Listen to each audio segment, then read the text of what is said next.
పిచ్చుకలు అంతరించిపోతున్నాయనేటటువంటి విషయం మనకు బాగా తెలుసు. చాలా కాలంగా దీనిపైన చాలామంది జంతు ప్రేమికులు ఆవేదన వ్యక్తం చేస్తున్నారు. పిచ్చుకలను సంరక్షించుకోవాలి, పిచ్చుకలను కాపాడండి, మీ దృష్టికి వచ్చినట్టయితే ఖచ్చితంగా వాటిని కాపాడేందుకు ప్రయత్నం చేయండి అని చాలాసార్లు రిక్వెస్ట్ చేస్తున్నారు. అలాగే అట్లాంటి జంతు ప్రేమికుల్లో కవితా సింగ్ అనే ఆవిడ ఒకరు. ఆవిడ రాజస్థాన్కి చెందినటువంటి ఆవిడ పిచ్చుకల కోసం ఓ పెద్ద ఉద్యమాన్ని చేపడుతూ ఉన్నారు. స్థానికంగా భరత్పూర్ అనేటటువంటి టౌన్లో ఆవిడ పిచ్చుకల కోసం గూళ్ళు పెట్టడం మొదలుపెట్టారు. తను పనిచేస్తున్నటువంటి కాలేజీ ప్రాంగణంలో, తన ఇంటి చుట్టుపక్కల ఉండేటటువంటి ప్రాంతాల్లో ఆవిడ గూళ్ళు, పిచ్చుకలు వచ్చి ఫుడ్ తిని వాటర్ తాగడానికి అవసరమైనటువంటి వాటికి ఒక షెల్టర్ హోమ్స్ లాగా పిచ్చుకల కోసం గూళ్ళు ఏర్పాటు చేయడం మొదలుపెట్టారు. అలా మొదలైనటువంటి ఒక ఉద్యమం ఇప్పుడు ఏ స్థాయికి వెళ్ళిందంటే ఒక్క భరత్పూర్ టౌన్లోనే 2000 పిచ్చుక గూళ్ళు ఏర్పాటు చేశారంట ఇప్పటి వరకు.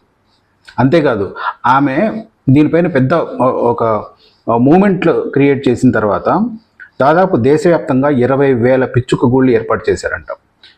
కేవలం పిచ్చుక గూళ్ళు ఏర్పాటు చేయడం కాదు, అవి ఏర్పాటు చేసిన తర్వాత పిచ్చుకలు ఆ గూళ్ళల్లో వచ్చి బస చేస్తూ ఉన్నాయి, రెస్ట్ తీసుకుంటూ ఉన్నాయి.